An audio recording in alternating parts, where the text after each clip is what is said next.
तो hello guys, आज के इस वाले वीडियो में मैं सोल लैंड 2 की एपिसोड 127 के नॉवल वर्जन को एक्सप्लेन करने वाला हूँ। तो चलिए बिना कोई बकवास किए बढ़ते हैं हम वीडियो की तरफ। तो वीडियो की स्टार्टिंग वहीं से होती है जहाँ हमारा लास्ट ऑफिशियल एपिसोड खत्म हुआ था, जहाँ पर हमने देखा था कि हो युहाओ के सोल सी के अंदर एक बहुत ही विशाल ब्लैक होल बन गया था। उस ब्लैक होल को देखकर हो युहाओ एकदम खुश खड़ा था, क्योंकि उसे महसूस हो रहा था कि इस ब्लैक होल के अंदर एंडलेस डार्कनेस एनर्जी मौजूद है और ये पूरी एनर्जी उसकी बॉडी से कनेक्टेड है। वो हैरान होकर सोचता है, क्या यही है मेरा सोल कोर। दूसरी तरफ एल्डर श्वान, शुरुआत में उन्हें पूरा भरोसा था कि अगर कुछ गलत हुआ तो वो युहाओ की मदद कर पाएंगे। एल्डर शान ने लंबी सांस छोड़ी। Truly high risk high reward. धीरे धीरे उसके शरीर पर बने सन पैटर्न टाइट की तरह फेड होने लगे और कुछ ही देर में उसका पूरा शरीर हल्की रोज गोल्ड ग्लो में बदल गया। युहाओ का कांपना थम गया। IF डेस्टिनी उसके फोरहेड से धीरे धीरे पीछे हट गई। उसकी ग्लो बुझ गई, लेकिन उसी जगह एक ब्लैक व्हर्लपूल बन गया जिसके चारों ओर नाजुक रोज गोल्ड पैटर्न्स चमक रहे थे। हर एक लाइन लगातार बदल रही थी। एल्डर शान की नजर वहीं अटक गई। उनके मन में सिर्फ एक ही ख्याल आया, इस बच्चे ने फिर से कुछ बिल्कुल नया बना दिया है। अब उसकी कल्टीवेशन स्पीड बाकी सबसे कहीं ज्यादा होगी। बस एल्डर शान के मन में एक चिंता थी, क्या वो फ्यूचर में दूसरा सोल कोर बना पाएगा। युहाओ डीप मेडिटेशन में चला गया। उसका ओरा पूरी तरह वैनिश हो गया। ऐसा लग रहा था जैसे वो खुद उसी ब्लैक व्हर्लपूल में समा गया हो। अब उसकी मार्शल आर्ट न सिर्फ ओरिजिन एनर्जी बल्कि स्पेस की स्ट्रेंथ भी अब्सॉर्ब कर सकती थी। उस बीच टैंक सेक्ट में एल्डर श्वान पहुंचे। बेई घबरा कर बोला, एल्डर शैन, युहाओ आपके पास मेडिटेट कर रहा है, वो ठीक तो है ना? एल्डर शैन मुस्कुराए, चिंता मत करो, वो बिल्कुल ठीक है। ये उसके लिए बहुत बड़ा मौका है, लेकिन तुम्हें भी मेहनत करनी होगी, वरना युहाओ सबको बहुत पीछे छोड़ देगा। बेई ने धीरे से हंस कर कहा, वो सचमुच प्रोडिजी है। एल्डर शैन ने सख्ती से कहा, टैलेंट अपनी जगह है, लेकिन उसकी मेहनत और उसका दर्द कहीं ज्यादा है। तुम्हें टैंक सेक्ट का बोझ बांधना होगा। कल्टीवेशन ही सबसे जरूरी है। बेई ने सिर झुका लिया। युहाओ मेडिटेशन में बैठा रहा। 1 महीना बीत गया। टैंक सेक्ट के बाकी लोग सी गॉड्स पेविलियन गए और देखा वो अब भी मेडिटेट कर रहा था, लेकिन एक इंसान बार बार वहां आती रही, तंग वुतोंग। वो चुपचाप युहाओ के सामने खड़ी रहती। उसे देखते हुए उसके दिल में अजीब सी हलचल होती। कभी उसे युहाओ इरिटेटिंग लगता, कभी ब्रेव, कभी लॉयल। हर बार जब वो युहाओ को देखकर लौटती, उसकी खुद की मेडिटेशन और भी इफेक्टिव हो जाती, जैसे युहाओ की ओरा उसे इनडायरेक्टली एम्पावर कर रही हो। उस दिन भी वो लंबे समय तक खड़ी रही। सोचा अब मुझे लौटना चाहिए, लेकिन उसके मन ने फुसफुसाया, मैं उसे छोड़कर जाना क्यों नहीं चाहती। और तभी उसके शरीर से हल्की पर्पलिश गोल्ड लाइट फैलने लगी। उसकी सोल पावर अपने आप सर्कुलेट होने लगी। टंग वुतोंग स्टन रह गई। ये मेरे साथ क्या हो रहा है? उसे अचानक महसूस हुआ कि उसकी सोल पावर अपने आप सर्कुलेट हो रही है। अंजुलेशंस बहुत पावरफुल नहीं थे, लेकिन साफ नजर आ रहे थे। उसका दिल एक पल के लिए जोर से धड़का और वो अजीब एहसास तुरंत गायब हो गया, क्योंकि सोल पावर पर कंट्रोल खोना किसी भी सोल मास्टर के लिए सबसे डरावनी चीज होती है। लेकिन अगले ही पल उसकी आंखों के सामने सब कुछ चमक उठा और उसने देखा युहाओ की ग्लोइंग आईज। टंग वुतोंग दंग रह गई। ये कैसी आंखें हैं? वो उन व्हर्लपूल जैसी आंखों को देखती रह गई। उसका दिमाग पूरी तरह ब्लैंक हो गया। उसकी सोल पावर फिर से अनकंट्रोलेबल होने लगी, लेकिन तभी सब काम हो गया। उसके दिमाग में ड्रैगन रोर्स गूंज उठे। युहाओ की आंखों से हल्की धुंध हटने लगी और उसने टंग को देखते हुए धीरे से कहा, डोंगर। युहाओ हवा में हल्का सा उठ गया। उसका शरीर महीनों की मेडिटेशन के बाद क्रिस्टल लाइक लग रहा था। टंग वुतोंग नीली गाउन में खड़ी थी, वही रंग जो कभी वांग डोंगर का फेवरेट हुआ करता था। युहाओ धीरे धीरे उसकी तरफ बढ़ा और अचानक उसने अपनी बाहें फैलाई, उसे सीने से लगा लिया। युहाओ को ऐसा लगा जैसे उसने पूरे स्टारी स्काई को अपनी बाहों में भर लिया हो। डोंगर, उसकी आवाज में वो दर्द था जो वुतोंग के दिल तक उतर गया। टंग वुतोंग ने आंखें बंद कर ली। उसके हाथ कांपते हुए युहाओ की कमर तक पहुंचे और धीरे धीरे उसने भी उसे गले लगा लिया। युहाओ के होंठ कांपे। अगर ये सपना है तो मैं चाहता हूँ कि ये कभी खत्म न हो। टंग वुतोंग का दिल एक पल को पिघल गया, लेकिन अगले ही सेकंड उसके दिमाग में कड़वा सच गूंजा, वो डोंगर को पुकार रहा है और मैं सिर्फ उसकी परछाई हूँ। उसके होठों पर कड़वी मुस्कान आई। उसने धीरे धीरे युहाओ की बाहें हटाई और धीमी आवाज में बोली, माफ करना, मैं वुतोंग हूँ। ये शब्द युहाओ पर थंडर क्लैप की तरह गिरे। वो झटके से पीछे हट गया। टंग वुतोंग का दिल खाली हो गया। उसकी आंखों में दर्द था, लेकिन उसने खुद को रोक लिया। युहाओ का चेहरा सफेद पड़ गया। बस एक शब्द निकला, सॉरी। टंग वुतोंग ने उसकी तरफ देखा भी नहीं। गलती मेरी है, मैंने तुम्हें सपनों से जगाया, लेकिन मैं वो नहीं हूँ। इतना कहकर वो पलटी और बिना पीछे देखे वहाँ से चली गई। युहाओ वहीं खड़ा रह गया। दिल चीख रहा था, रोक लो उसे, गले लगा लो, लेकिन उसके पैर हिले तक नहीं। उसकी आंखों में सिर्फ एक सवाल था, डोंगर। टंग सेक्ट में चूचू गुस्से में पत्थर लात मारकर रास्ते से हटा रही थी। वो बड़बड़ाई, उसने वादा किया था मेरे साथ हिडन एरिया एक्सप्लोर करने का, लेकिन वो मेडिटेशन में चला गया। क्या मुझे अवॉइड कर रहा है? कितना बड़ा जर्क है। तभी उसके सामने कोई आकर खड़ा हो गया। वो चिल्लाई, हटो मेरे रास्ते से। सामने से आवाज आई, अगर ऐसे गुस्से में रहोगी तो शादी कौन करेगा? जाएगा तुमसे। चुक्यू और भड़क गई, तुम्हें क्या? लेकिन जैसे ही उसने ऊपर देखा उसकी आंखें फैल गई। वो यू हाओ था। हल्की मुस्कान के साथ उसने कहा, लड़कियां इतनी जल्दी गुस्सा नहीं करती मिस चुक्यू। चुक्यू का गुस्सा पल भर में गायब हो गया। यू हाओ बोला, सॉरी जी, नहीं पता था मेडिटेशन इतना लंबा हो जाएगा। चुक्यू का मूड तुरंत बदल गया। वो बोली, तो अब चल रहे हो ना? मैं महीने से इंतजार कर रही हूँ। यू हाओ झुककर बोला, of course I await your instruction. चुक्यू शरारती अंदाज में मुस्कुराई, ठीक है, इस बार माफ कर दूंगी लेकिन आगे देख लूंगी। यू हाओ हंसा, चलो थैंक्स एक्ट वापस चलते हैं, मैं सीनियर ब्रदर को रिपोर्ट कर लूं, फिर हम निकल सकते हैं। बेई ने यू हाओ को देखकर राहत की सांस ली। आखिरकार जाग गए जूनियर। कैसा रहा मेडिटेशन? क्या हासिल किया? यू हाओ मुस्कुराया, बहुत कुछ सीखा है लेकिन सबके लिए रेप्लिकेट नहीं कर सकता। बेई ने सिर हिलाया, कोई बात नहीं। नंची क्यों हंस पड़ी, वाह हमारे जूनियर ब्रदर अब तो सच में फिलोसॉफिकल बातें करने लगे हैं।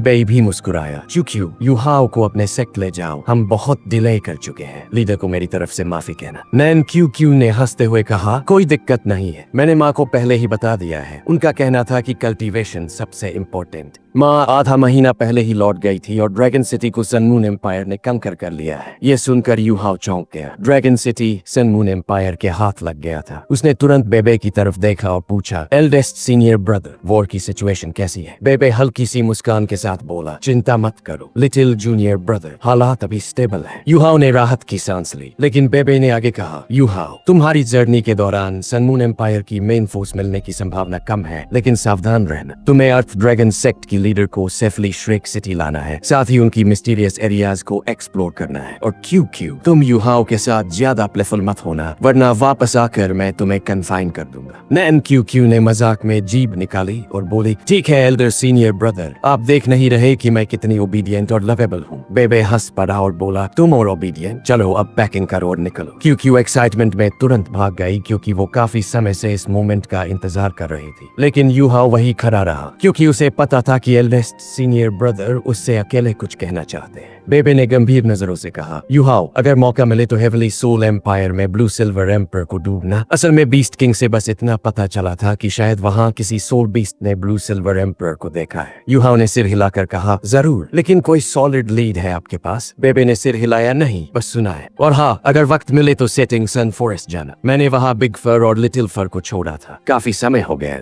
ये सुनते ही यू हाओ को वेंग्यू और बीस्ट किंग याद आ गए क्योंकि उन्हीं के साथ उसने बिग फर और लिटिल फर को बचाया था। बेबे ने आगे कहा, यू हाओ सुना है टेंगू टोंग मेडिटेशन के दौरान तुम्हें देखने आती थी, यहाँ तक कि कुछ दिन पहले टेंग सेक्ट भी पहुंची थी, तुम मिले उससे। यू हाओ थोड़ी देर चुप रहा। टेंगू टोंग की यादें उसके दिल में गूंज उठी। धीरे से बोला, हाँ मैं मिल चुका हूँ। बेबे कुछ कहना चाहता था लेकिन चुप रह गया और बस बोला, ठीक है लिटिल जूनियर ब्रदर, सावधान रहना, जल्दी लौट आना और बिग फर और लिटिल फर को यह समझा देना कि वो आइस फायर यिन यांग वेल की इमॉर्टल हर्ब्स को नुकसान न पहुंचाए। यू हाओ ने सिर हिलाया। रात को उसने सू वेन से मुलाकात की और अगली सुबह यू हाओ और नैन क्यू टेंग सेक्ट से निकल पड़े हेवनली सोल एम्पायर की ओर। दोनों ने अपने flying type soul tools activate किए और आसमान में उड़ चले। नैन क्यू यू हाओ के बगल में उड़ रही थी और उसके मन में एक उलझन फिर से उठी। उसने तो यू हाओ के लिए फीलिंग्स छोड़ दी थी, लेकिन ये लड़का दिन ब दिन और भी आउटस्टैंडिंग क्यों होता जा रहा है? ये इन्हें खुद को कल्टीवेशन में बंद कर लिया था और क्यू भी ऐसा करना चाहती थी, लेकिन उसे यू हाओ के साथ अर्थ ड्रैगन सेक्ट तक जाना था और दिल के किसी कोने में वो सीक्रेटली चाहती थी कि शायद इस यात्रा में कुछ बदल जाए। 1 घंटे की उड़ान के बाद आखिरकार क्यू ने चुप्पी तोड़ी और बोली, अरे तुम इतने चुप क्यों हो? यू हाओ ने कैजुअली जवाब दिया, क्यों, क्या बात करनी है? हवा इतनी तेज है, बात करने से सोल पावर वेस्ट होगी। नैन क्यू गुस्से में बोली, तो होने दो, बिना बात के तो बहुत बोरिंग लग रहा है। यू हाओ हंस पड़ा और बोला, ठीक है, तो किस बारे में बात करनी है? क्यू थोड़ी देर सोचकर बोली, तुम्हारे मेडिटेशन से क्या गेन हुआ? कहीं रैंक HD तो नहीं पहुंच गए? ऐसा हुआ तो मुझे सच में शर्म आएगी। यू हाओ ने सिर हिलाकर कहा, अभी नहीं, सोल पावर बढ़ाना एक क्यूमुलेशन का प्रोसेस है, इतनी जल्दी रैंक HD नहीं हो सकता, समय लगेगा। क्यू ने शक भरी नजर से कहा, अर्थ ड्रैगन सेक्ट के सीनियर्स कहते हैं रैंक 70 से 80 तक पहुंचना बेहद मुश्किल है और तुम ऐसे कैजुअली बोल रहे हो जैसे नेचुरली पहुंच जाओगे। यू हाओ थोड़ा नाराज होकर बोला, जब तुम मेरी लेवल पर पहुंचोगी तब समझोगी, लेकिन लेकिन याद रखना क्यू क्यू स्पिरिचुअल पावर पर ध्यान दो। नैन क्यू क्यू ने झुककर पूछा, लेकिन मैं स्पिरिचुअल टाइप सोल मास्टर नहीं हूँ, तो अपनी स्पिरिचुअल पावर कैसे ट्रेन करूँ? यू हाओ मुस्कुराया और बोला, कल्टीवेशन में शॉर्टकट्स नहीं होते, लेकिन हाँ कुछ मेथड्स हैं जिन्हें तुम ट्राई कर सकती हो। क्यू क्यू की आंखें चमक उठी। कौन से मेथड्स, जल्दी बताओ। यू हाओ हल्का मुस्कुराया और बोला, जैसे कि ये देखो। और तभी नैन क्यू क्यू को ऐसा लगा जैसे यू हाओ की दोनों आंखों में काले भंवर घूम रहे हो। अगले ही पल एक ऐसा दबाव उसके शरीर पर उतरा जो सीधे उसकी सोल तक पहुंच गया। क्यू क्यू कांप उठी। उसने सोल पावर इकट्ठा करके रेजिस्ट करने की कोशिश की, लेकिन तभी समझ आया यह सोल पावर का दबाव नहीं है, यह प्योर स्पिरिचुअल पावर है, और इतनी ताकतवर कि वो बोल भी नहीं पा रही थी। उसका फ्लाइंग सोल टूल डगमगाने लगा। वो हवा में गिरने ही वाली थी कि अचानक दबाव हट गया। क्यू क्यू तेज तेज सांसें लेते हुए बोली, क्या तुम पागल हो गए हो? मुझे मारने का इरादा है क्या? यू हाओ हंस पड़ा। यही तो सबसे इफेक्टिव तरीका है स्पिरिचुअल पावर ट्रेन करने का। अगर किसी दिन तुम मेरे स्पिरिचुअल प्रेशर को सहन कर गई तो समझ लेना तुम्हारी स्पिरिचुअल पावर नए लेवल पर पहुंच चुकी है। और तुमने कहा था ना रास्ता बोरिंग लग रहा है, तो चलो बोरियत को यूजफुल बना देते हैं। क्यू क्यू ने कहा, मुझे ये नहीं चाहिए, लेकिन वो अपनी बात पूरी भी नहीं कर पाई कि यू हाओ का दबाव फिर से उस पर उतर गया। इस बार वो थोड़ी प्रिपेयर्ड थी, लेकिन फिर भी टिक न पाई। वो नीचे गिरने लगी। यू हाओ ने तुरंत हाथ बढ़ाया और हवा में ही पकड़ लिया। क्यू क्यू गुस्से से चिल्लाई, बस करो, अगर हिम्मत है तो मुझे गिरने दो। बार बार दबाव सहते सहते वो थक चुकी थी। आखिरकार उसने उड़ना छोड़ दिया और यू हाओ को मजबूरन उसे जमीन पर उतारना पड़ा। नैन क्यू क्यू ने गुस्से में यू हाओ को लात मारी। यू हाओ हल्के से साइड हो गया और बोला, क्यू क्यू ये सब तुम्हारे ही भले के लिए है। वो चिल्लाई, भला? मुझे तो लगता है तुम बदला ले रहे हो। यू हाओ गंभीर होकर बोला, मैंने हमेशा सोचा कि तुम स्ट्रॉन्ग हो। अगर कोई और ये ट्रेनिंग नहीं झेल पाता तो मुझे भरोसा था कि तुम कर लोगी। ये ट्रेनिंग तुम्हें फ्यूचर में टाइटल डॉलवो बनने में मदद करेगी, लेकिन कुछ बार दबाव झेल कर ही तुम हार मान गई, तो तुम भी बस एक टिपिकल छोटी लड़की निकली। ये कहते हुए यू हाओ ने हल्की निराशा से मुंह फेर लिया। क्यू क्यू चौंकी, माथे पर गुस्से की लकीरें खिंच गई। किसने कहा कि मैं हार मान रही हूँ? मैं सह सकती हूँ, बस तुम बहुत इविल हो। जानबूझकर मुझे टारगेट कर रहे हो क्या? यू हाओ ठंडे स्वर में बोला, मैं इतना हल्का नहीं हूँ, किसी और के कहने पर भी ये नहीं करता। क्यू क्यू ने गुराते हुए कहा, ठीक है, मुझे रिकवर करने दो, फिर देखना, इस बार मैं हार नहीं मानूंगी। यू हाओ ने कहा, तो प्रूफ करो। और नैन क्यू क्यू मेडिटेशन में बैठ गई। यू हाओ हल्का मुस्कुराया और बोला, यही तरीका है इस लड़की को मोटिवेट करने का, चाहे उसे पता भी हो कि मैं उकसा रहा हूँ, फिर भी फंस जाएगी। करीब 1 घंटे बाद क्यू क्यू खड़ी हुई। यू हाओ हाथ पीछे बांध कर बोला, तैयार हो? इस बार मत कहना एम्बुश किया। क्यू क्यू ने उसकी मॉकिंग स्माइल देखी और बोली, आओ। यू हाओ की आंखें फिर गहरी हो गई और स्पिरिचुअल प्रेशर इस बार पहले से कहीं ज्यादा जेंटल था। क्यू क्यू ने कंसेंट्रेट किया और पहले लगा दबाव इतना भी पावरफुल नहीं है। चेहरे पर गर्व की झलक आई और बोली, मैं तो पहले पैनिक हो गई थी, वरना तुम्हारी स्पिरिचुअल पावर का मुझ पर कोई असर नहीं चलता। यू हाओ मुस्कुराया और फिर दबाव बढ़ना शुरू हुआ। धीरे धीरे हर पल और भारी होता गया। क्यू क्यू के माथे पर पसीना छलक आया, सांसें भारी होने लगी, आंखों के सामने हेलुसिनेशंस तक दिखने लगे। उसने दांत भींचे और बोली, नहीं, मुझे टिकना है, इस लड़के को कभी कमजोर नहीं दिखाना है। गुस्से और जिद में उसने अपनी मार्शल आर्ट सोल एक्टिवेट कर दी। गुलाबी क्रिस्टल माथे पर चमका, रूज ड्रैगन प्रकट हुआ। ड्रैगन स्केल्स उसके शरीर पर फैल गए। एक पल को दबाव हल्का लगा, लेकिन यू हाओ ने तुरंत स्पिरिचुअल पावर और बढ़ा दी। अब उसका पूरा शरीर कांप रहा था, चेहरा लाल, सांसें टूटी फूटी, पसीने से तरबतर, लेकिन फिर भी जिद से खड़ी रही। यू हाओ भी हैरान था, उसे उम्मीद नहीं थी कि क्यू क्यू इतनी देर तक टिकेगी। करीब 1 घंटा बीत चुका था और उसने अपनी स्पिरिचुअल प्रेशर का 87% अनलीश कर दिया था। यह 87% किसी सोल डॉलुओ की ताकत के बराबर था। क्यू क्यू के मुंह से खून की एक बूंद निकली, आंखें धुंधली हो गई, लेकिन उसकी जिद अब भी टूटी नहीं थी। यू हाओ को अब समझ आ गया कि सही टाइम आ चुका है। अगर उसने प्रेशर और बढ़ाया तो नैन क्यू क्यू को चोट लग सकती थी। इसलिए उसने अचानक दबाव हटाने के बजाय धीरे धीरे कम किया, ताकि उसका शरीर और स्पिरिट धीरे धीरे एडजस्ट कर सके। और जैसे ही पूरा प्रेशर खत्म हुआ, क्यू क्यू जमीन पर धड़ाम से गिर पड़ी। यू हाओ तुरंत उसके पास आया, घुटनों के बल बैठ गया। उसने उसका माथा चेक किया, सांसें तेज थी, शरीर पूरा थका हुआ था, लेकिन उसकी स्पिरिचुअल सीफ सेफ थी, बस बहुत ज्यादा ड्रेन हो चुकी थी। यू हाओ ने चैन की सांस ली। उसे यकीन था कि इस ट्रेनिंग के बाद नैन क्यू क्यू की स्पिरिचुअल पावर जरूर बढ़ेगी। फिलहाल वो पूरी तरह एग्जॉस्टेड थी, इसलिए यू हाओ ने उसे अपनी स्पेक्ट्रल डेमीप्लेन में रख दिया, एन्चेंटमेंट सेट किए और अपनी स्पिरिट का एक हिस्सा वहीं छोड़ दिया, ताकि जैसे ही क्यू क्यू जागे उसे तुरंत पता चल जाए। सब तैयार करने के बाद यू हाओ फिर से अपनी जर्नी पर निकल पड़ा। अब उसके रास्ते में क्यू क्यू जैसी रुकावट नहीं थी। वो बिजली की तरह तेज उड़ने लगा और इस बार सोल टूल्स का इस्तेमाल भी नहीं किया, सिर्फ सोल पावर पर भरोसा कर रहा था। उड़ते उड़ते उसने महसूस किया कि उसकी सोल पावर ड्रेन हो रही है, लेकिन अब वो पहले वाला यूहाओ नहीं था। सोल कोर बनने के बाद ये उसका असली टेस्ट था। उसकी पावर 2 रैंक्स बढ़कर अब रैंक 76 पर पहुंच चुकी थी। उसे साफ पता था वॉर कभी भी शुरू हो सकती है। 7 रिंग सोल सेज बनना काफी नहीं, मुझे और स्ट्रॉन्ग बनना होगा। जैसे ही उसकी सोल पावर डेथ % से ज्यादा खर्च हुई, उसके माथे पर वो ब्लैक वर्ल्ड पूल अपने आप एक्टिवेट हो गया और ओरिजिन एनर्जी सीधे उसके शरीर में खींचने लगी। ऐसा लग रहा था जैसे उसकी ड्रेन एनर्जी कभी हुई ही न हो। यूहाओ स्टन रह गया। यह सोल कोर उसकी सोल पावर ही नहीं, स्पिरिचुअल पावर भी रिकवर कर रही थी। अब उसकी कल्टीवेशन स्पीड प्रैक्टिकली डबल थी। यूहाओ को यकीन था सिर्फ 1-2 साल में वो सोल डॉलवो बन सकता है। जैसे जैसे वो उठता गया उसकी स्पीड बढ़ती गई। उसका शरीर आसमान में लाइट बीम जैसा लग रहा था। धीरे धीरे वो लाइट बीम डिम होने लगी और इसी स्पीड में यूहाओ शाम तक ड्रैगन सिटी के करीब पहुंच गया। एक्सट्रीम नॉर्थ से कुछ ही दूरी पर चारों तरफ बर्फ और ठंड ने से जकड़ रखा था। यूहाओ को तुरंत समझ आया कि सन मून एम्पायर ने नॉर्थ से इन्वेजन क्यों शुरू किया। साउथ से आते तो श्रेक अकादमी और बाकी एम्पायर से टकराना पड़ता, लेकिन नॉर्थ में रेजिस्टेंस कम थी और कोल्ड वेदर ने उन्हें एडवांटेज दिया। यूहाओ ने अपनी स्पिरिचुअल पावर फैलाकर सिटी स्कैन की। जैसा उसने सोचा था, सर्वेलेंस सोल टूल्स थे, लेकिन मिंगडाओ माउंटेन रेंज जितने नहीं। कोई बड़ी आर्मी भी बाहर तैनात नहीं थी। 8 किलोमीटर दूर एक पेड़ के नीचे उतरकर उसने खुद को कंसील किया और पैदल शहर की ओर बढ़ा। नैन क्यू अभी भी डीप स्लीप में थी और यूहाओ जानता था कि वो सुबह तक नहीं जागेगी। यूहाओ ने तय किया कि पहले शहर में एक जगह ठहरना है, फिर क्यू के जागने के बाद उनका अगला मकसद था अर्थ ड्रैगन सेक्ट पहुंचना। ड्रैगन सिटी की सिक्योरिटी बहुत हल्की थी, बस हल्की फुल्की चेकिंग हुई और यूहाओ आसानी से अंदर पहुंच गया। ड्रैगन सिटी में कदम रखते ही यूहाओ ने महसूस किया कि बाहर की ठंडी हवाएं अब उतनी तेज नहीं थी। अंदर का माहौल सरप्राइजिंगली बहुत साधारण था। यूहाओ धीरे धीरे चलता रहा, दीवारों और डिफेंस को ऑब्जर्व करता हुआ। गार्ड बहुत कम थे, बस कुछ सिपाही और कुछ आर्म सोल इंजीनियर्स। ऐसी डिफेंस देखकर यूहाओ सोचने लगा, अगर हेवनली सोल एम्पायर ने यहाँ 1 या 2 लीजेंड्स भेज दिए तो ड्रैगन सिटी आसानी से गिर सकती है। लेकिन फिलहाल शरेक अकेडमी को इस शहर की कोई जानकारी नहीं थी, तो सबसे अच्छा तरीका था किसी इन में जाकर लोकल लोगों से जानकारी लेना। ठंडी जगहों में इन ढूंढना आसान था, क्योंकि उत्तर के लोग अक्सर शराब से ही अपने शरीर को गर्म रखते थे। यूहाओ को जल्दी ही यकीन मिल गया। बाहर से वो जगह साधारण लग रही थी, लेकिन अंदर कदम रखते ही गर्माहट की लहर सी दौड़ गई। अंदर का माहौल थोड़ा रूढ़ी था। चारों तरफ टेबल, एक बार 20 से 30 लोग बिना स्लीव्स के बैठे शराब पी रहे थे। हर टेबल पर कुछ महिलाएं भी बैठी थी, जवान और खूबसूरत नहीं, बल्कि उम्रदराज और साधारण। उनका काम बस माहौल बनाना था। जैसे ही यूहाओ अंदर आया, पीले कपड़ों में एक औरत ने मुस्कुराते हुए कहा, वेलकम सर। यूहाओ ने पूछा, सीट्स हैं? वो बोली, सिर्फ बार पर। यूहाओ ने कहा, ठीक है। वो उसे कोने की एक सीट पर ले गई और उसके सामने गर्म पानी रख दिया। फिर मुस्कुराकर बोली, सर आप फॉरेनर है ना? यूहाओ ने सिर हिलाया, हाँ, ड्रैगन सिटी वाकई बहुत ठंडी है। वो मुस्कुराई, थोड़ी शराब पी लीजिए, सब ठीक हो जाएगा। यूहाओ ने कहा, कुछ लोकल ले आओ। कुछ देर बाद एम्बर रंग की शराब उसके सामने थी। उसकी खुशबू इतनी तेज थी कि यूहाओ को तुरंत रेडियंट सिटी टूर्नामेंट याद आ गया, जब अल्टीमेट आइस की एनर्जी को न्यूट्रलाइज करने के लिए उसे शराब पीनी पड़ी थी। उसने एक घूंट लिया, उसका चेहरा लाल हो गया और यही ओरा उसे और भी रहस्यमयी बना रहा था। महिला ने चमकती आंखों से पूछा, सर आप कहाँ से आए हैं? यूहाओ ने कहा, साउथ से, एक दोस्त से मिलने आया हूँ। वो बोली, ध्यान रखिए, युद्ध का समय है, लड़ाई वाले इलाकों से दूर रहिए। यूहाओ ने कैजुअली पूछा, सुना है ड्रैगन सिटी तो? महिला ने बीच में ही कहा, हाँ, ड्रैगन सिटी पर कब्जा कर लिया गया है, लेकिन सच बताऊं हालात उतने बुरे नहीं है। यूहाओ थोड़ा चौंक गया, ओह, वॉर सिचुएशन कैसी है? वो बोली, सन मून एम्पायर ने कहा है कि वो सिविलियंस को नुकसान नहीं पहुंचाएंगे, बस ऑर्डर बनाए रखना है और लोगों को घर से बाहर कम निकलना चाहिए। शुरुआत में कुछ सैनिक आए थे, लेकिन 2 दिन बाद वो लौट गए। अब बस थोड़े बहुत गार्ड बचे हैं। बिजनेसमैन भी आने लगे हैं, लेकिन अजीब बात यह है कि वो व्यापार नहीं कर रहे, बल्कि चीजें बांट रहे। कुछ नोबल लोगों को तो अजीब सोल टूल्स भी दिए गए।